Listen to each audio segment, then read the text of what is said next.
the wood yard. The Ultra is out. There's a pile of wood. We're gonna do some splitting. Here we go. So this morning it rained about an inch, and it quit raining on it like an hour and a half ago, and I looked at the radar and it looks like we got about a 3-hour window of no rain, but then if you look to the south where it's coming from, it's really dark down there. In about 3 hours we're supposed to get rain, and you know me, I can't sit around. So I thought, well, it's not raining, I'm gonna split some wood. So I came out, I'm gonna start in on this pile. So I brought out the Ultra here, and I got this pile of wood back here, so there's a whole bunch. I'm just going to split it right onto the ground, and the reason I'm going to do that instead of using the bucket is because we just had that rain and we're going to get more.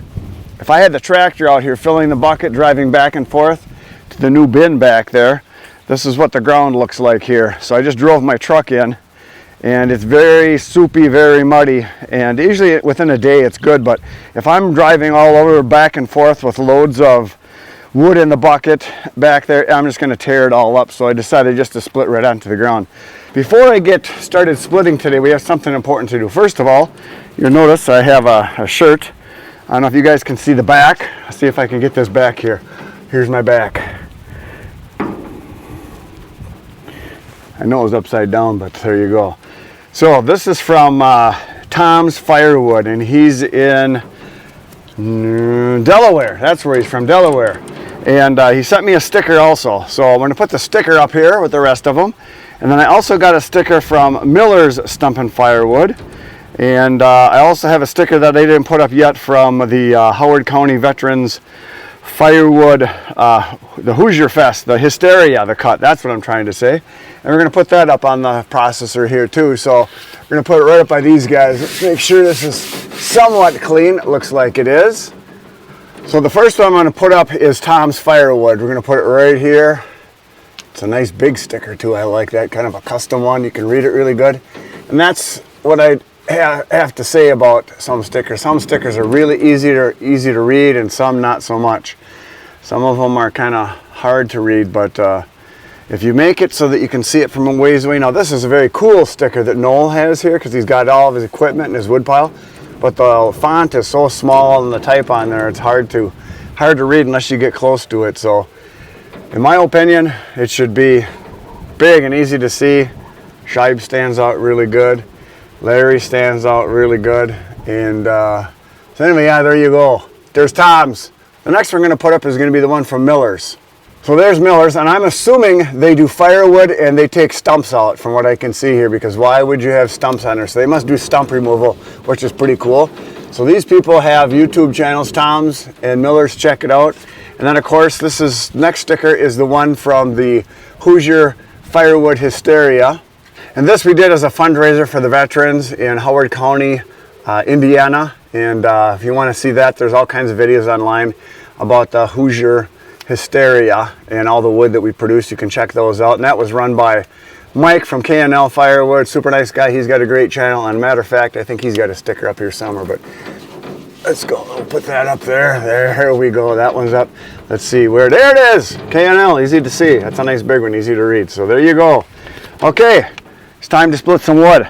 Let's go over there and make little pieces.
Look at that, a pile of wood. The splitter just ran out of gas. It usually runs for about 3 hours, and that's about what it was, 3 hours and 5 minutes, I think, according to my watch.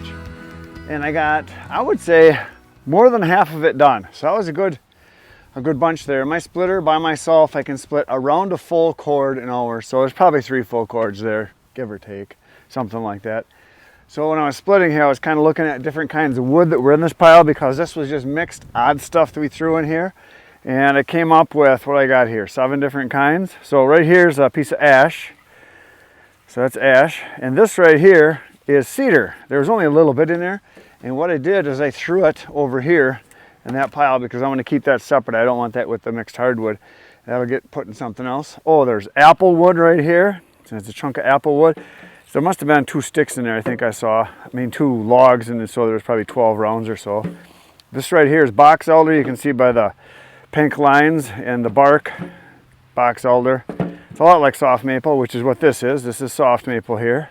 And then here's a piece of elm. There was a bunch of that in there. And there was a couple sticks of this, cottonwood. Smells just like cow crap.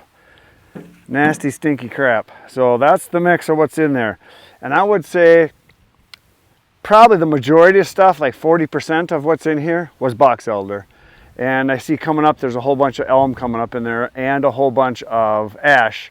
So I know there was a bunch of a mixture of that kind of stuff. So, and then there was quite a bit of elm too, I saw, and very little of the apple wood, quite a bit of ash, a little bit of this maple, and just a little bit of the of the cottonwood, and quite a bit of the box elder. So that's what's in that mix. And some people would say, why are they so small? Would be one thing people would say. Well, this is going for people that burn in a fireplace or fire pit. This is not boiler wood. This is not high quality wood. This is for people that want wood that's dry and burns. Basically outside wood. That's what this is going to be, and that's how I sell it. I don't sell it as high quality stuff, because I keep my beech, my hickory, my cherry, my hard maple, my oak, the locust. I keep all that stuff separate, and that's sold as higher quality wood. And I do have some boiler wood that I've been making, and I sell that in bigger chunks. So that's what it is. All wood burns, and this is wood. So that's what it's going to be. I also had to quit, not just because I ran out of gas. It's getting really dark to the west there, south and west, and it's coming towards me. The wind just picked up, and right when I shut the splitter off, I could feel a little bit of booming over that way. So it's coming. I said around 4 o'clock, and it's right now it's almost 4:30 actually. So it's coming. And I also filled up a whole tote of nasty crap, all the odd stuff. There was even some oak in there. I had just some odd chunks like this. So a little bit of everything. So all the small pieces, all of the odd sizes, the stuff that maybe was, there was like there's a bunch of cookies in here. There was some stuff that was half punky. I just threw it in there. So this will be boiler wood. That's what's going to happen. So tomorrow you're going to come back at 5:30 a.m. See you then. Good night, Irene.